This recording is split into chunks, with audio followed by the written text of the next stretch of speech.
On this edition of 15 News, we catch up with the Special Olympics torch run, and we learn what to do when recycling. All this and more on 15 News.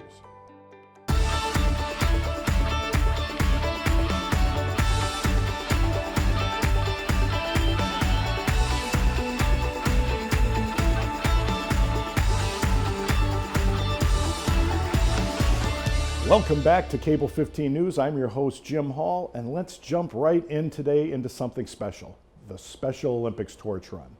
We're going to go visit with Chief Elvin Barron, and he's going to tell us all about the Special Olympics torch run, how he got involved, and how we can help support this wonderful organization. Let's take a look. We have a law enforcement torch run, really dedicating our efforts towards the Special Olympics. So you got members from the Roadmasters Vet Club who's going to lead the charge for us. You have police officers, community members, members of the world-renowned Special Olympics. So we're very excited to be here. We're going to do this run. Southfield has the last leg in the run. We're excited to have really a dedicated community. No, but this is just, it's excitement. We're going to keep a good pace to make sure we keep up with everyone, a unified effort, and we're going to do a team effort. So we'll come in all together. Now, let's go visit with our friends over at Surgeon's Choice as they give us this month's medical update. A lot of times people associate nursing homes, like you said, with older folks, different crowds, but these days nursing homes really are skilled nursing facilities, and they're broken down into two different categories. We have skilled nursing facilities that offer short-term rehabilitation or subacute rehab, but there are also facilities that offer long-term care for their loved ones, meaning those people would live there and stay till the end of their lives. Here at Oakland Nursing Center, we only offer subacute rehabilitation, and our average length of stay is about 2 to 3 weeks. We have 2 different rehabilitation units here, and what we love to see is patients who are eligible to come to our enhanced rehabilitation hospital program, who can be with us for 5 to 7 days, get that intense rehab that they need, and then transition to Oakland Nursing Center for an additional few weeks of functional training and therapy if they so need it. The beauty of this kind of pathway is the collaborative care that we have with discharge planners in the hospital. So really we start planning for you to come to us as early as your first day at the hospital. These patients have the ability to come to this intense rehab program, which is actually not used against your skilled nursing days because people don't realize that they only have a certain number of days that are paid by your insurance. So the way this works is, you can come to our enhanced rehabilitation hospital program for a week, which is billed like a hospital, and then you can come down to Oakland Nursing Center, which is really billed like a skilled nursing facility. That's why you get the benefit of having an extra week. We have fall recovery specialists, orthopedic specialists, neurological specialists, cardiopulmonary specialists. We have whatever you need in terms of rehab. We're really excited to offer our services to the community, and we can't wait for you to be our patient. So if you're looking for a short-term rehab program, look no further, because Oakland Nursing Center is the place for you. Now let's switch gears a little bit and think about recycling and visit our friends over at Rawsock as they tell us the proper ways to recycle cardboard.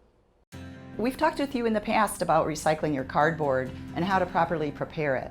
What we'd like you to learn today is about breaking down your cardboard boxes. Cardboard boxes are great for reuse, so definitely keep them taped up if you're going to use them again. But when you're coming to bring them for recycling or setting them in your cart at curbside, be sure to break them down. Number one, you can see they take up a lot of space when they're left open. One of the reasons too, besides taking up less space, is we want the cardboard to come to our facility flat because this is how we need it to go through. All of the machinery here actually grabs it a lot better when it's flattened. So be sure to break those down.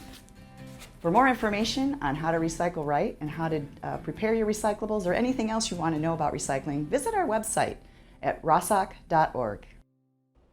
Rawsock is doing so many things when it comes to recycling.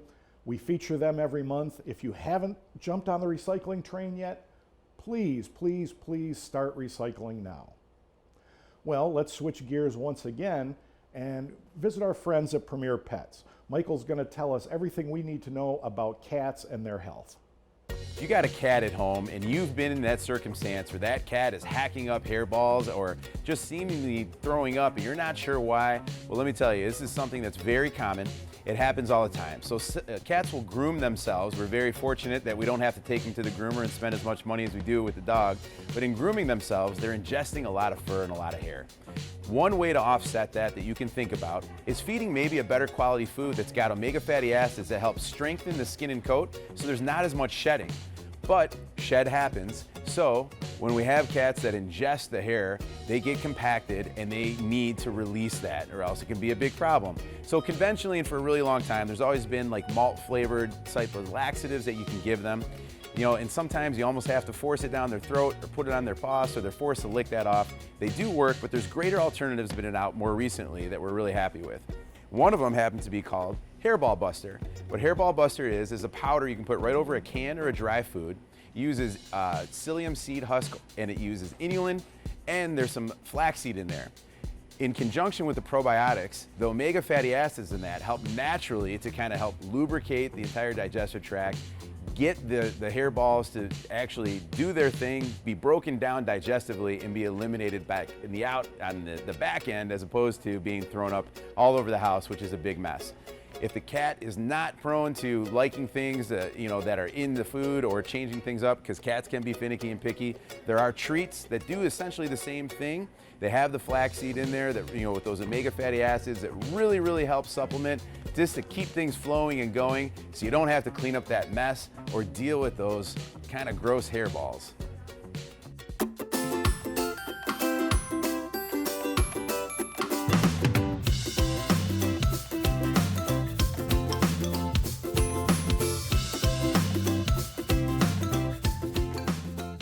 Hannah is working on leash training.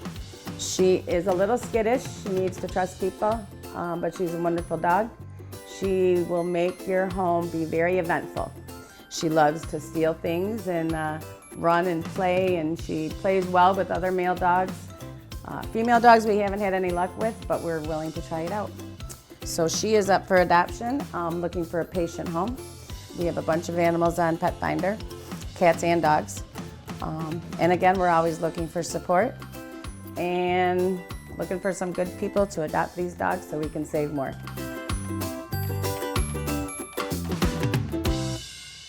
Next up, let's visit with City Engineer Lee Schultz as she brings us up to speed on what's going on with our roads.